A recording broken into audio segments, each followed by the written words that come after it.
Rendez-vous pour le remplir plus tard.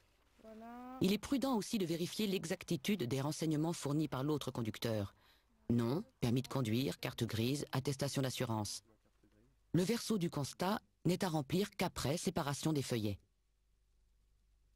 Il faut transmettre le constat le plus tôt possible à l'assureur. Le délai maximum est de 5 jours ouvrés. Je vous remercie. Ce croquis d'un accident est satisfaisant.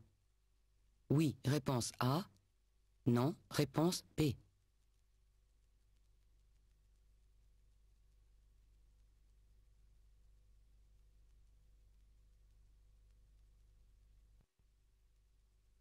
Schématiser très clairement un accident est très important. Il faut indiquer par des flèches les directions de chacun des véhicules et les représenter au moment du choc. Il faut noter les signaux routiers ainsi que les directions ou le nom des rues. Ce croquis n'est pas du tout satisfaisant. Réponse B.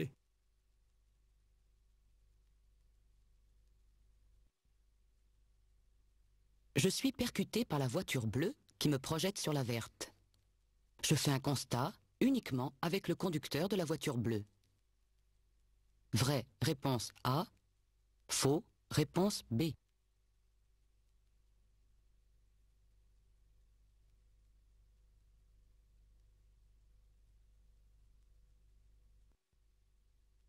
Je suis pris en sandwich entre deux voitures.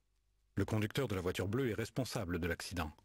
Mais je dois établir un constat avec les deux autres conducteurs et mentionner sur les deux constats que j'étais à l'arrêt et que j'ai été poussé sur le véhicule vert par la voiture bleue. Réponse B.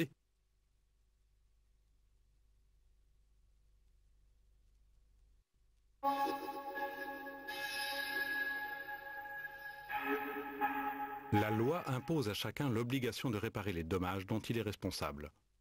Concernant la circulation routière, les dégâts peuvent être très lourds.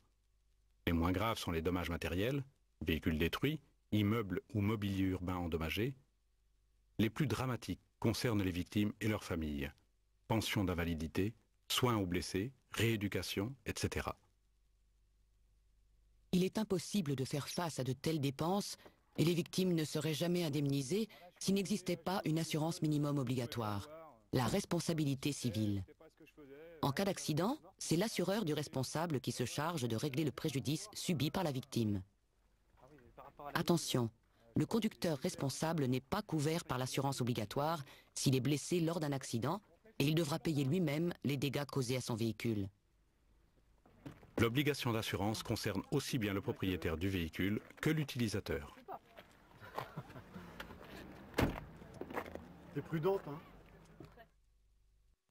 Quand le conducteur est responsable d'un accident et qu'il est blessé, il doit avoir souscrit la garantie individuelle conducteur pour percevoir une indemnité pour le simple remboursement des frais de soins, mais aussi en cas d'invalidité ou de décès. Pour les dégâts causés au véhicule, quand le conducteur est responsable de l'accident, il existe la garantie dommage-collision, qui n'intervient qu'en cas de collision avec un piéton identifié, un autre véhicule identifié ou un animal dont le propriétaire est connu. La garantie dommages tous accidents couvre tous les dommages du véhicule assuré et joue en cas d'accident seul, en cas de choc contre un arbre ou contre un véhicule non identifié ou encore quand la voiture a été emboutie sur un parking par un conducteur qui n'a pas laissé ses coordonnées. Les garanties catastrophes naturelles, actes de terrorisme et tempêtes sont automatiquement délivrées si le contrat comporte une garantie dommage au véhicule. Il existe aussi les garanties incendie et vol et bris de glace.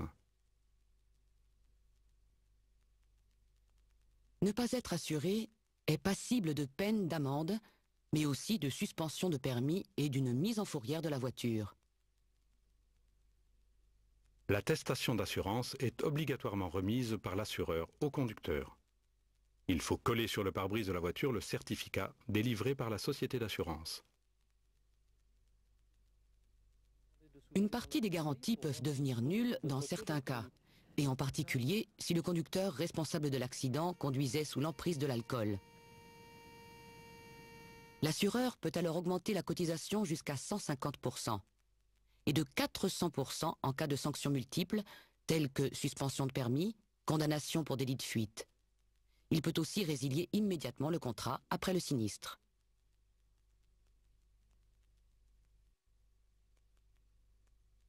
Qu'est-ce qui est pris en compte pour le calcul de la cotisation d'assurance? La puissance du véhicule. Plus le véhicule est puissant, plus la prime est lourde. L'usage qui est fait de la voiture, c'est-à-dire que l'assureur prend en compte la fréquence d'utilisation de la voiture et le nombre de kilomètres parcourus. La zone géographique, c'est-à-dire le lieu où l'on vit, campagne, village, grande ville, est lui aussi pris en compte. Plus les usagers sont nombreux, plus les accrochages sont fréquents. Le sexe a aussi son importance.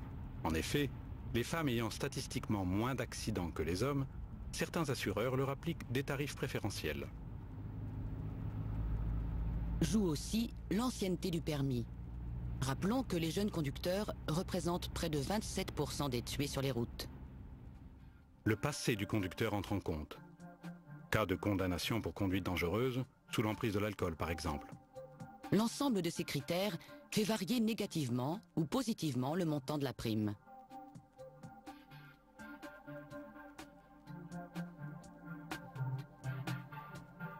En outre, l'assuré peut choisir la formule avec franchise, qui est en fait une somme qui reste à sa charge en cas d'accident responsable. Plus cette somme est élevée, moins la cotisation annuelle est importante. Qu'est-ce que les termes bonus et malus signifient? L'assuré bénéficie d'un bonus dès lors qu'il ne cause aucun accident. Sa cotisation s'en trouve alors diminuée. L'assuré est pénalisé par un malus dès lors qu'il cause un accident. Sa cotisation s'en trouve majorée. Pour le bonus, le montant de la cotisation est réduit de 5% par an tant qu'il n'y a pas de sinistre. Le bonus maximum est de 50% et peut être atteint en 13 ans. Lorsque le bonus est acquis depuis au moins 3 ans, le premier accident n'entraîne pas de malus.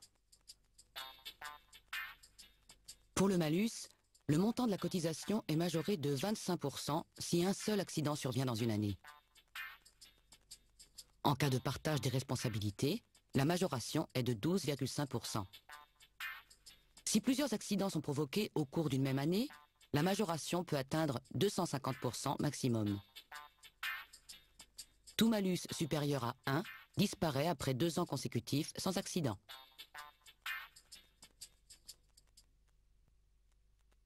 La responsabilité civile est une assurance obligatoire?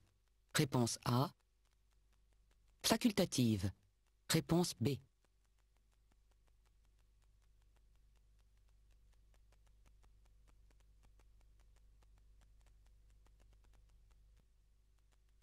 La responsabilité civile est une assurance qui permet de couvrir les dégâts matériels et corporels que l'on fait subir aux autres lorsqu'on est responsable d'un accident. Il s'agit donc de l'assurance minimum obligatoire à laquelle chaque conducteur doit souscrire. Réponse A.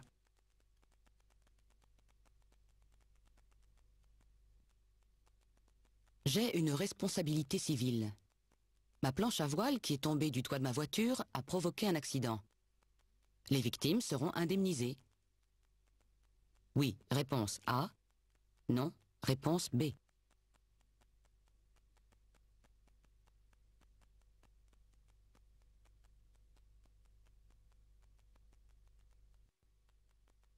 L'assurance obligatoire, la responsabilité civile, couvre la responsabilité des automobilistes en cas de chute des objets transportés, tels qu'une planche à voile. Donc, les victimes seront indemnisées. Réponse